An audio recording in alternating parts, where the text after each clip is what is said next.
Cheers. Cheers. Welcome to VEDJ. This is Rep Day, although you'll note that because a week ago we froze together. Is that what's happening? The freezing video is going up tomorrow, our time, but was a week ago, their time.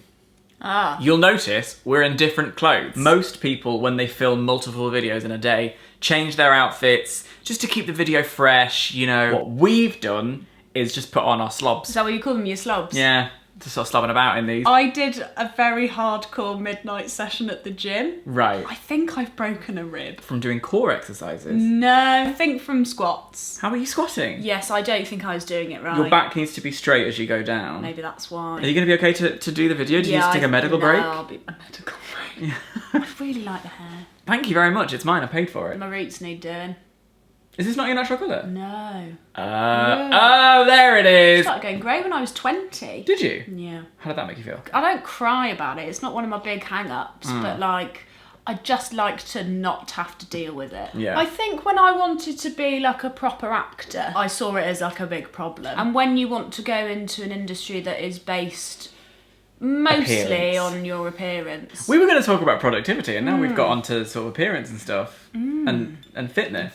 I don't mind. I'm happy to follow the conversation where it goes. Well, that's how conversations work. Rev and I think we should host a morning entertainment program. I would think we'd be great at the Bake Off. I think so too. You would be the Sandy. I would be the straight guy. Absolutely, and I'd be the person running around and eating You'd bring the vital noise. ingredients. Oh, I'd love everyone's pasties. You know those things you put on your nipples? Pasties. Is that how you pronounce that? Yeah. I've wondered for a long time. Pasties. Although, who knows what they're doing down in Cornwall? You know that American Beauty picture of like she's got all the rose petals in Roses. Cornwall? It's pasties and just sort of crumbs. How's making videos every single day? Interesting, because I've done it before, straight out of the gate of becoming a solo YouTuber. It was like, you know, run. I was like in such an energy. I'm terrified, but also so excited, and I'm doing this on my own, and I'm so excited. Like, let's do it. Everything's great. And then I tried it a couple more times, and fail, which was a very painful thing to do. But now I've had like time away. It's a different kind of energy to Vida. It's more of a, this would be fun. Because I think it became a really like weird place for me. you? Yeah. And I just saw so much negativity basically everywhere that I thought, wouldn't it be nice to just make a bunch of just simple videos to entertain myself. Why do so many people like American candy? I hate watching people eat on video. I have a baking program. But the eating is not the focus. No, the baking is the The focus. baking is the otherwise eating with later. And the banter. I did think of doing a podcast for a while called Dinner Date with Daniel J. That was basically, I would cook someone dinner and we'd have a chat. I think there's one like that. There is now. Jessie Ware and Jessie her mum. Ware's, yeah. I was thinking about it and then I imagined all of the sounds of the... And I'm sure like there'd be an audience for that. I don't get it. Yeah. I like watching people make tiny models of food. What? On Instagram, there's videos of people and they just make tiny food and then Like put it on little like burgers? rings and stuff. Brilliant. Mine is soap, when they carve the soap, and also slime. Yeah. Like there are some people who like, they'll put like a tennis racket and then lift it up and it'll all pop and all this stuff. I love all of that. Mainly things that I want to put my hands in. What do you think is the #1 hindrance to your productivity? What distracts you? The news? The news. Yeah, genuinely. Like I'll just check what's happening in like the entertainment world or the Guardian. Like I'm so woke. I like to be able to do stuff. Like sometimes I can't even sit and watch a movie because I need to be playing a game. I need something. So that's why I bought a crossword, so that I could be doing something with my hands that wasn't a screen. But like my productivity, the self-conscious thing is like, I'll have all of these ideas, but then I'll be too shy to get them done. And also I get very overwhelmed. You know, like a word cloud? Yes. That, but my head's in the word cloud. So all of these ideas are just buzzing around and I'm like, The possibilities are so overwhelming. It exhausts you and you can't focus on one of them, so I sort of throw away and then run away. What about you? Because you're quite a productive person. You get shit done. I don't know where you've got that idea from. Sitting and watching you produce a sketch and a corporate video and a short film at the same time. But that's my job, innit? When it's work, there are other people depending on you. And as a producer, if you don't make the things happen, it's just not going to happen. When it's like a personal project, you are your own goal setter. Right. And you make the deadlines, and it's you who you're ultimately going to end up disappointing. Here's the deal. And still, that's not enough of an incentive. I was going to say, I'm kind of alright with disappointing myself. Yeah. I genuinely miss going to an office. Well, no, we both used to, and still sort of do, lead double lives. Yeah, as in where you have a civil, personality job. Civilian job, yeah. Yeah. Like Superman. We are like Superman. I think that I would get so much more done if I had a place of work to go. And a cafe doesn't cut it. Interesting, a cafe does cut it for me. And I think I've figured out why recently. It's because what I'm doing when I go into a cafe is putting on a performance of looking like a gal who's doing some work. I saw a guy today in Starbs. I went to get a bev. There was a line of people with laptops. His laptop was on a stand and he had a mouse and a keyboard. He'd made himself a desk. I think Instagram is the main problem. Is it really? Yes, it's the bane of my life. Just scrolling? Because the Instagram is the one that I actually like. I don't know whether that's a gendered thing, that I have a really positive experience with Instagram. Especially Instagram stories. I could spend hours watching Instagram stories. I don't feel any pressure from Instagram. Whereas Twitter, I feel like there's pressure to, you've got to have a thought and you've got to share your opinion and you've got to do all of this. And I think so much of the world's ills would be spared if we took about an hour before if the tweet had an hour to upload or something like that. Because I think people just think they need to share it immediately. Yeah. Whereas Instagram, I don't always read captions. A lot of the times it's just images. And it's nice for me to see a friend of mine on holiday, or it's nice for me to see a plate of food that's quite beautiful. That's interesting that you find Twitter such a pressure, because I don't at all.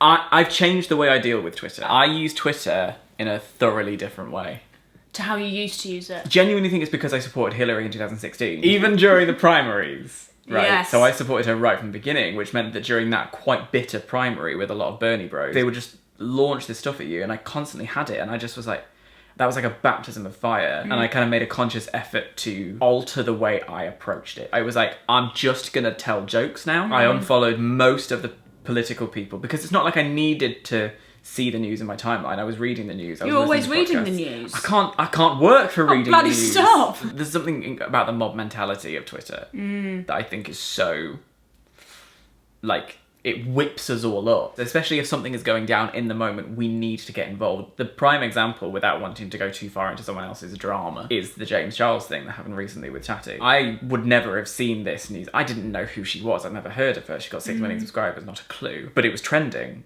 And what made me, like, the whole thing was unpalatable from all angles. What made me feel even more uncomfortable was people, you know, tweeting videos of themselves being vitriolic. It was like, why do we feel the need to get involved and share this opinion? Yeah.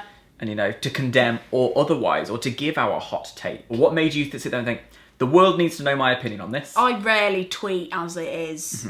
Anyway, because I have nothing interesting to tweet about. And also I don't know, like, who actually cares what I'm thinking about a film? I just don't see the point. Now, I have a policy with films that I see, because that's part of my job. I get invited to things and they're expecting a little bit of attention or whatever. I share when I've gone to see a movie. I'll always share that I'm there at seeing the film, whether that's like, you know, I've been invited to a press screening or I've just gone and bought a ticket. If I hate it, I won't say anything. Of course. If I love it, I'll shout about it. Like, Booksmart, phenomenal film. And I want people to go and see that, because it's two young girls, coming of age story. There's LGBT stories being told within it as well. It's a female director. It's such a magnificent film. It's so well performed. Their chemistry is off the chain. The writing is whip smart. All around a fantastic film. And it needs to have a great box office so that more films like it will be made. I want people to see that film. I'd want them to see that film regardless of any of the things I've just said before. If I love something and I think people need to see it, what a wonderful thing to share. Yeah. You know, to say, like, on Twitter, like, hey, this piece of art was absolutely incredible. That's a nice bit of positivity you've put in the world. But Instagram, I do wonder if it is a gendered thing. Potential. I think I go through waves of feeling affected by what I see on Instagram. I don't really follow accounts that would make me feel negative about myself, because that's just not what I'm interested in. I think the explore page is where things can go wrong. I really spend very little time on the explore page. That's really interesting. See, that is a never-ending just source of stuff that has been. What's in your explore page? Let's have a look, Daniel. All right. I've got some dogs, weddings, some jeans. Some very big jeans. Big Flair's jeans. back. Oh, they're back, baby. Wow. There's a little politics video. I wouldn't. Anything that's Instagram TV, I don't really click on. I wouldn't click on Oh, that okay. either. I'd probably click on that just to see what she's wearing. Should we look at mine? Yes. Already there's Friends stuff. Some wrestlers. There's Becky and Seth Rollins. More Friends stuff. There's Janet. I was waiting to see, because normally I get a lot of Janet Jackson videos. We both had this one. Oh, it's Karen Gillan. Good old Kazza. I think there's nothing stressful in there for me. But you don't look at that very much. I've just gone down further than I ever would. Fascinating. Yeah. I'm not going to post a picture of myself that I don't like, but I'm not going to fabricate something. Do you feel a pressure to? No. Do I? That's interesting. Because sometimes I do. I don't have an Instagram husband. I mean, I post pictures of food and then people like it, but then way more people will like a picture of my face. And that's problematic.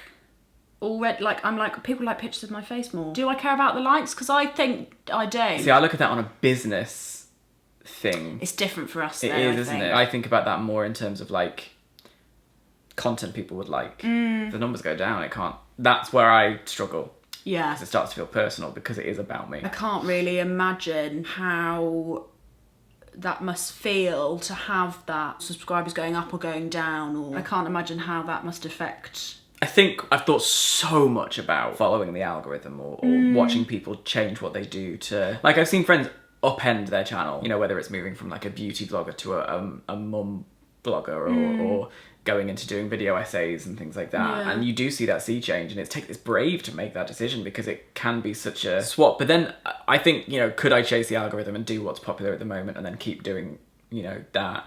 But that wouldn't be authentic. That wouldn't be me. And it is, Reb, like we always say on this channel, if it's not real, it's not right.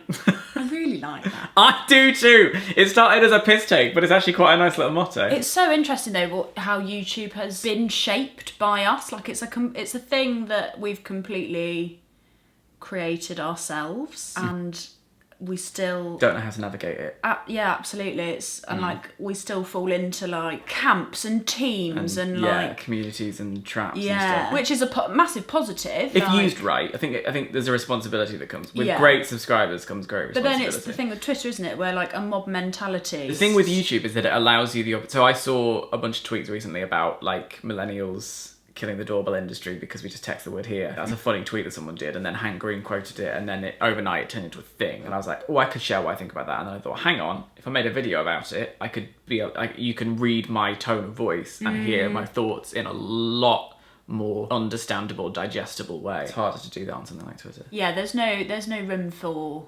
nuances there. I think because of the immediacy of it, you need to have a response. You need to have it right now. And it's this whole thing I talked about. The energy that can come. This is so fucking hippie of me right now, but like we have our moments though. We do get very hippie. I have this huge feeling at the moment about the energy that we keep in our body. Wow. But that's a real thing though. I've started doing yoga this year, guys. Oh my god, I love yoga. But like they do talk about that in yoga. Yeah. Like all this energy we hold. In energy is never created, it's transferred, isn't it? Absolutely. There is something I feel about how when we're in an angry or desperate or scared emotional place and we're texting someone or we're tweeting someone or we're getting involved in like someone said something horrible to you and you want to reply, all of that negative energy is coursing through your body into your hands, and your physical, especially if you're on your phone, your physicality is so here, and the fury of your fingers as it goes across the screen as you're typing out this message or this tweet, it all is concentrating it there. And I don't know about you, but in my experience, I've done that sometimes, and then I've put the phone down before sending the tweet and then realised as I literally open my body, the tension is less. I can feel the release, and you take a breath, and it's still, you're still upset, but that level of fury is dampened. And I do wonder if we wrote stuff out and then had to take a second before we tweeted it, whether that would change how angry people can get, how quickly. Yeah, or people just wouldn't bother. And maybe that would be good. Yeah. We've done it. We've covered loads of topics. Yeah, I have fun editing this. Anything else you want to share with the group? Got a new song coming out soon. Lovely. Yeah. When? Soon. Soon. Yeah. Keep your eyes peeled. Thank you so much for watching. I'll see you tomorrow. This has been Veg. This has been Veg. And if it's not right, it's not real. That's not the correct use of that phrase.